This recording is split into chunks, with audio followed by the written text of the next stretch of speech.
This is a video for AQA Discrete Mathematics. This is Graphs and Networks section 1.2, where we're looking at modelling with graphs. The origins of graph theory are set in the 18th century with something called the Königsberg Bridge problem. The idea here was that people used to go out for an afternoon walk, and there were 7 bridges crossing the rivers in Königsberg, and they really wondered if they could walk across each bridge exactly once on their little afternoon out. It was a problem that was finally resolved by Euler in 1736. And what he did was a classic bit of mathematical modelling. Firstly, he realised that he didn't have to really look at the exact geography of the situation, so he could represent the situation by a diagram like this. And indeed then what he did was represent the banks of the river by the nodes in a graph, the banks and the islands. So there we've got 2 river banks and 2 islands giving us the 4 nodes, and that the bridges themselves could be represented by arcs, because all that was of interest was the idea that each of the nodes is connected by a number of arcs. So he turned the problem from the realistic one of the geography and the map to the mathematical model you see on the right.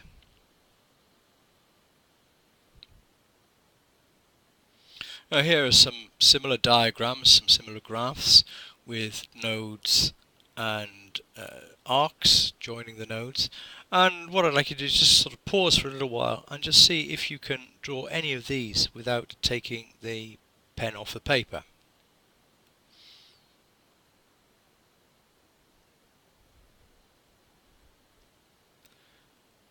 Well, hopefully you've had a go at that. So for example, the one in the middle is quite a classic one, isn't it? We can go from A to B to D to C, then to E to B to C, back to A, and then back to D.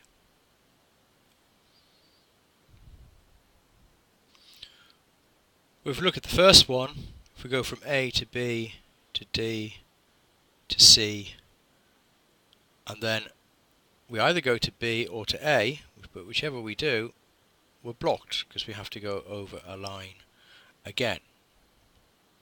So the question is then, what's different about these? Why is it that we can solve the problem for one graph but not for another type of graph? The other thing of interest is that in the middle diagram, then our start and end points, we started at A and we finished at D. If you do a similar thing for the final diagram, you actually find that you can start and end at the same point, and indeed you can do that for any point at all. So for example, we could start at F and go from F to A to D up to C to A up to B, then C, E, B, back to D, and finally coming to F.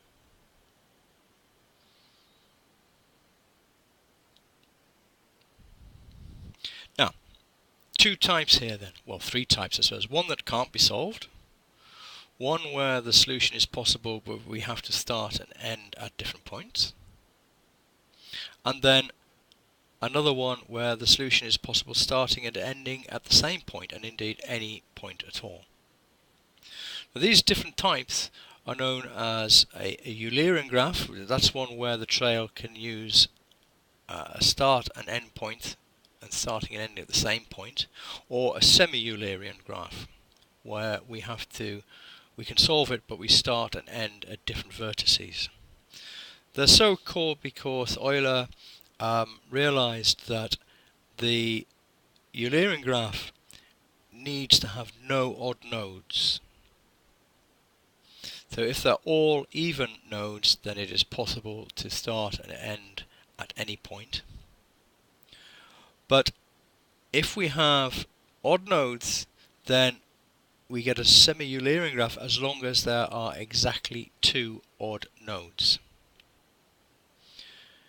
Now remember that odd nodes mean that they must be either 2, 4, 6 or 8. So it's possible to solve only when you've got 2 odd nodes.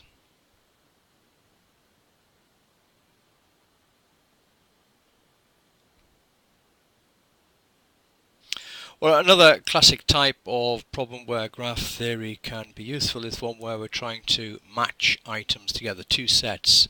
So here we've got 4 friends that I might represent by their letters, A for Alfie, Callum, Elliot and Joe, and they're trying to share out some cakes, of which there are ginger cakes, chocolate, lemon and coffee.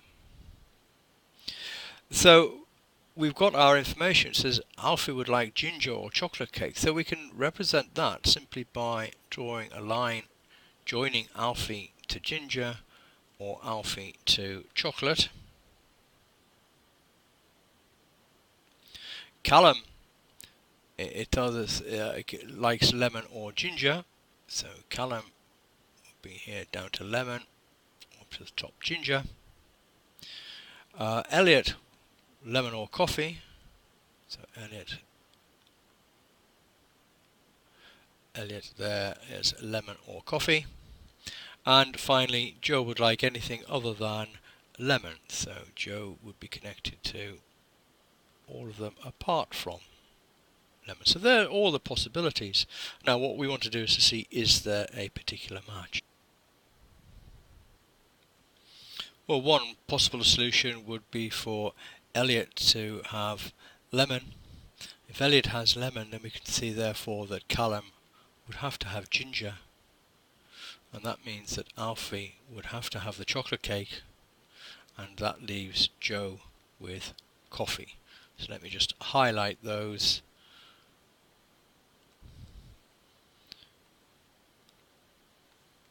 So Elliot with the lemon, Callum therefore must have ginger, Alfie must have chocolate, which leaves Joe with a coffee. So there's one possible solution. Well, here's another example. This time the nodes are representing towns and the arcs represent direct bus routes between those towns. Now remember that this is again not geographical, so we're not saying that this, if we put it onto a map of this particular area of the UK, that the towns would look like that. All we're saying is there is a route joining Cheddar directly to Glastonbury, etc. Now what can we tell from this? Well, we could plan a journey, certainly. So we could, for example, plan our journey from Cheddar to Yeovil.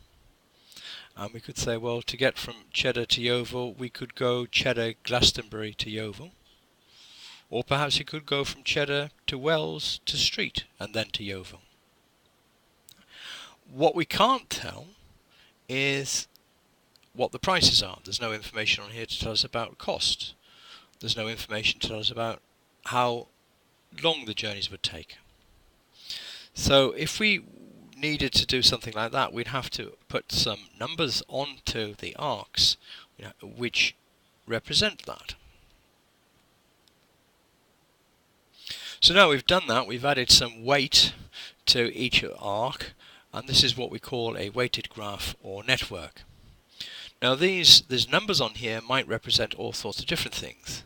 Could be distances between the or distances along the bus route. It might be time.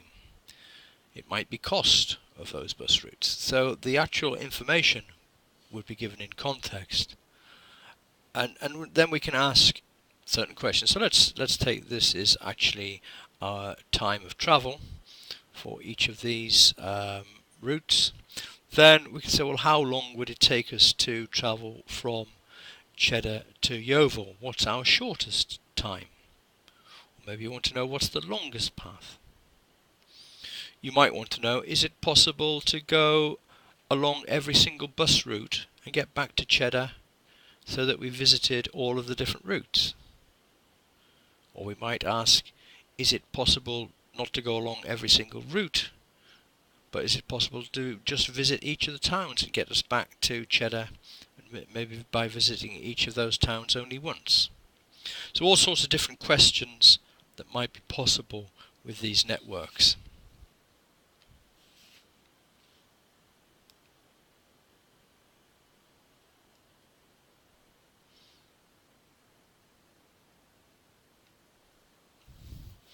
The information might be shown on a table as well, or a matrix, and here it's just a case of putting in our information. So we can see there are no routes here which join the towns to themselves directly, so we'd have no entries on the leading diagonal here.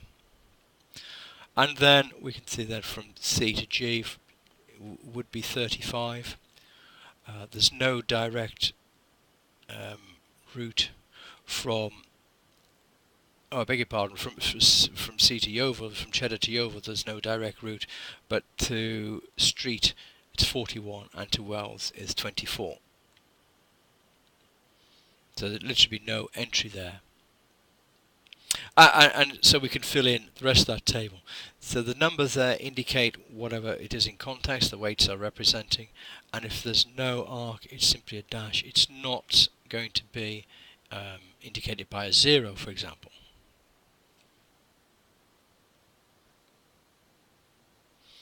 Well, these are quite important questions to ask about networks, and many real-life situations involve huge networks of this type where the connections are so complex that you can't actually do it on paper, but we could solve those same sort of questions for large networks using computing, and therefore we have to have a method of solving the problems which are known as algorithms. So the questions that we'll be asking in this course are the following ones. We'll be looking at minimum spanning trees. So you remember from the first video that a spanning tree is a tree which joins each of the nodes together. So for example, there is a spanning tree of this fashion where Cheddar is drawn to Glastonbury, to Wells, to Yeovil, and then perhaps Yeovil is joined to Street. So there is a spanning tree. But what we want to know is, well, what's the smallest spanning tree? So we're trying to find what's called the minimum spanning tree. A route inspection problem is one where we want to go along each of the arcs once and only once if possible and get back to where we started. So this is like the Königsberg Bridge problem. I would say, well, if we can find a route which goes around that, what's the smallest route? So one which would save us money, not necessarily going across to every single, sorry, it would go to every single point, but we're trying to find the route which goes along every single arc. Now, a related problem to the route inspection one is one which is called the travelling salesperson problem.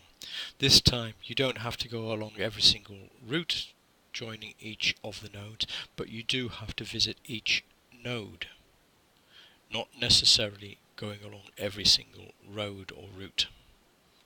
So those three problems are ones that we will look at in the next few videos.